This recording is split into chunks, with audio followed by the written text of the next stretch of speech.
हमारे साथ वरिष्ठ सांसद सस्मित पात्रा साहब हैं। सर, कितना बड़ा गौरव का पल जब आपने पुराने संसद भवन से नए संसद भवन में नए संकल्प के साथ प्रवेश किया।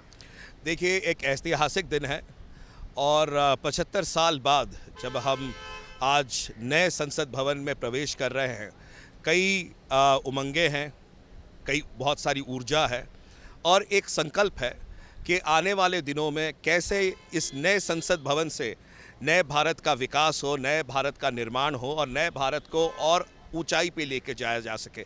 आज सारे सांसद, चाहे वो लोकसभा के हो या राज्यसभा के हों, सभी के दिल में एक उमंग है और एक विश्वास है कि जो दायित्व 140 करोड़ भारतीयों ने हमें दे रखा है कि कैसे देश को आगे ले जाया जा सके, जो हमारे लेजिस्लेशंस रहें, जो विधियाँ रहें, उनको हम कैसे पारित करें और उचित ढंग से करें, तो ज़रूर ये नया संसद जो है एक नया इतिहास कायम करेगा।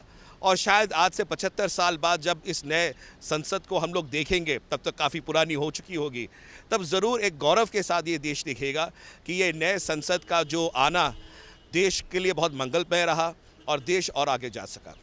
प्रधानमंत्री जी ने पुराने संसद को यादों को साझा करते हुए एक आह्वान किया है उपराष्ट्रपति और लोकसभा स्पीकर से कि जो पुराना संसद भवन है उसको संविधान कक्ष के तौर पर देखा जाए।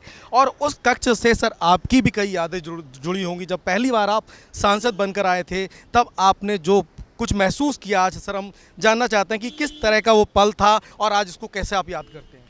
देखिए, 4 जुलाई 2019 को पहली बार मैं सदन में, राज्यसभा में मैंने शपथ ली थी और वो दिन आज तक मेरी यादों में मतलब बहुत ज़्यादा मुझे प्रभावित करता है। और कई बार जो है जब मैं सोचता हूँ तो कई सारी यादें हैं, चाहे वो सेंट्रल हॉल की यादें हों, चाहे वो हाउस में कई सारे ऐतिहासिक बिल थे, जैसे कि आर्टिकल 370 था, सीए था, ट्रिपल तलाक था। कई ऐतिहासिक बिलों के साथ शामिल रहने का और उनको पारित करने का अवसर भी मिला।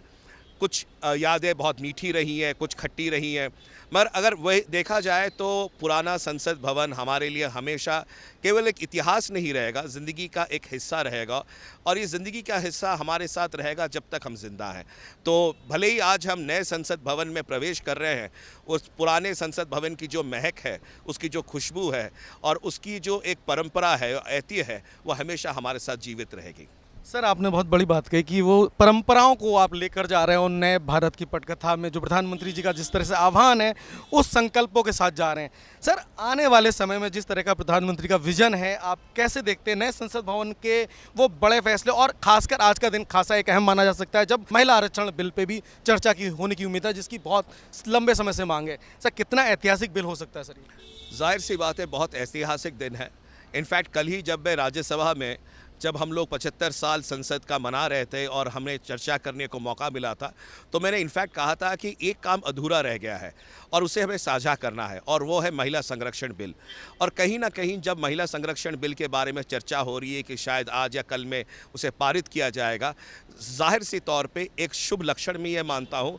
और ये शुभ है क्योंकि हमारे घर की लक्ष्मी जो होती है, हमारे घर की सरस्वती जो होती है, जब उसको हम पूछते हैं और उसको आगे लाके उसको और सशक्त करने के लिए हमारी महिलाओं को हम वुमेन्स रिजर्वेशन बिल ला रहे हैं, तो एक शुभ संकेत है। और मैं विश्वास करता हूँ आने वाले दिनों में भारत को जो शक्ति मिलेगी हमारी मातृशक्ति से, जाहिर सी बात है हमारे देश को आगे ले जाने में बहुत कारगर सिद्ध होगी। बहुत बहुत धन्यवाद सर।